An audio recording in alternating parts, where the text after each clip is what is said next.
brings us to the point of community. What community can do when it comes together, whatever community that might be. Is there such a thing as community still? If there is, what exactly do they do for you? And one man who's trying to get African sons and daughters to make a difference to their community is Daniel Stennett, who's the founder and joins me in the studio now. What exactly is African sons and daughters all about, Daniel?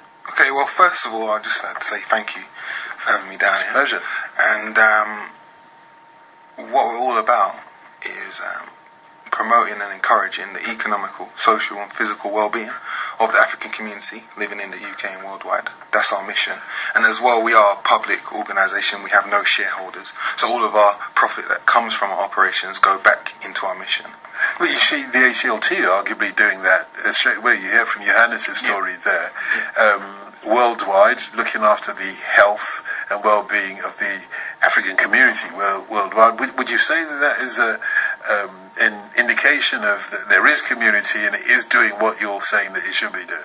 Definitely, but there's a lot of issues that our community suffer from, and our main focus is, I like to call them supplementary social services.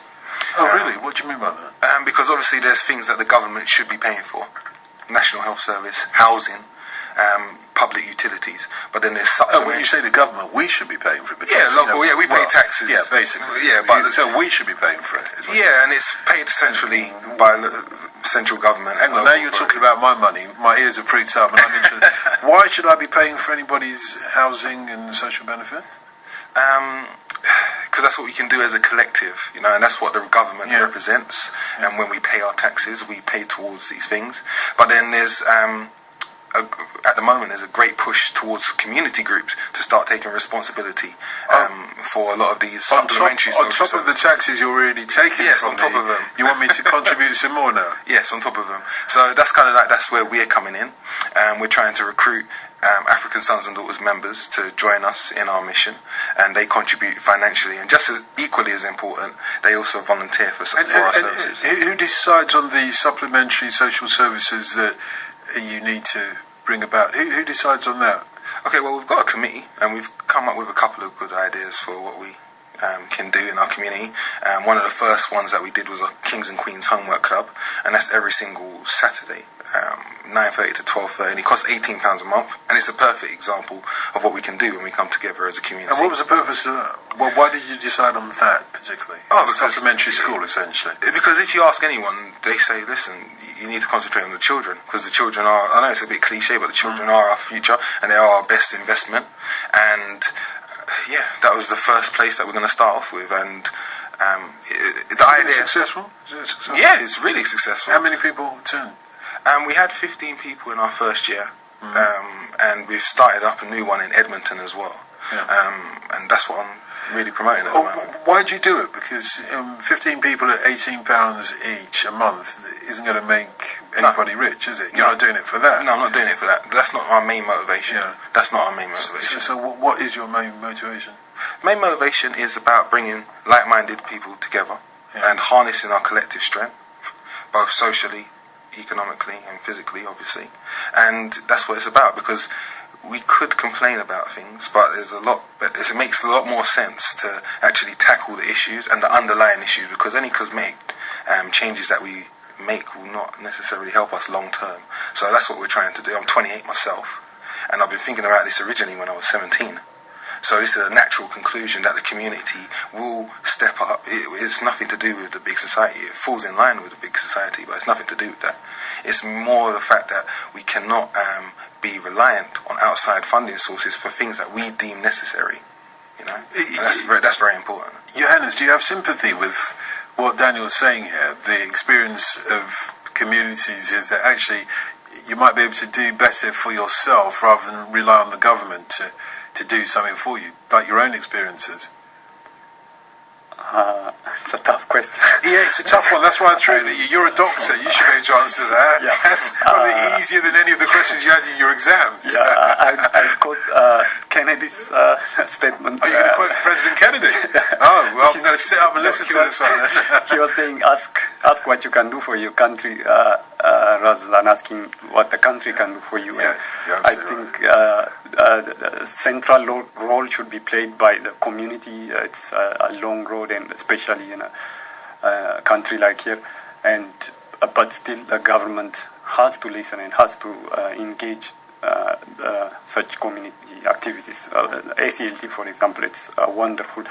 I mean, having a registry for a Black and Caribbean bone marrow donors. There is no other organization that I know. Fantastic work. If there is someone of a Black roots or African roots who got sick with leukemia and doesn't get a chance for a bone marrow transplantation, and just because there is no registry for this kind of people, it's a big difference that they're making, and also supporting people from this background. So these kind of things have to be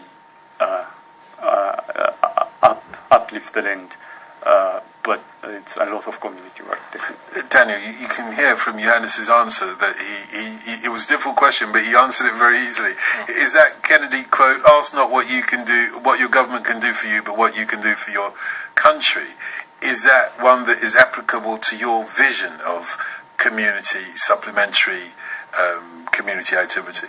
Okay, well, there's a couple of things really. Right, you don't want me to quote Kennedy? No. Okay, that's fine. You're okay with that part? It's kind of different because I'm not saying that the government shouldn't be helping us with. No, sure. We need to make people accountable. But the point was that Kennedy wasn't saying that either. He was saying, okay, the government is there, but don't be asking what the government can do for you. Ask what you can do for your government. Come out of the shell of waiting for the government to do something for you, and you ask what you can do for your community and improve it. Yeah, no, definitely, I agree on that point. And actually, the African Caribbean Leukemia Trust is a perfect example of that, because they came together out of necessity, because they found that when they were looking for a bone marrow transfer for their son, they couldn't find it because there wasn't a register. So they came together and they started off this Leukemia Trust, and now we have our brother here from Ethiopia who's benefited from them. So yeah, out of great necessity comes great invention, I guess. And like I mentioned, what we're doing at African Sons and Daughters is a natural conclusion from that, and it's about stepping up as communities and taking responsibility for our actions and taking responsibilities for providing social services for ourselves and for the wider community that we live in. And we're having a new member meeting as well on the 13th of August in Forest Gate, and that's at Woodgrange Methodist Church at 6:30 on the 13th, on Tuesday. Which Methodist church? Forest Gate. Forest Gate Methodist Church. Yeah. Is it a website or anything that people can go on? It's African Sons and Daughters. It's getting redeveloped at the moment, but you can put in your contact details there as well. And we're on Facebook as well, African Sons. Really appreciate you coming in to talk about it. I can't believe that I wasn't as wise as you were when I was 17. Daniel Stennett, they're the founder of African Sons and Daughters. You can get hold of them on the web. And thanks also to Johannes, or should I say Dr. Johannes, for coming in to tell us about his remarkable story as well. And to the ACLT, well done, Johannes Wubishet. Thanks very much for coming in. That's it from me. We've got Catherine Andrews sitting in.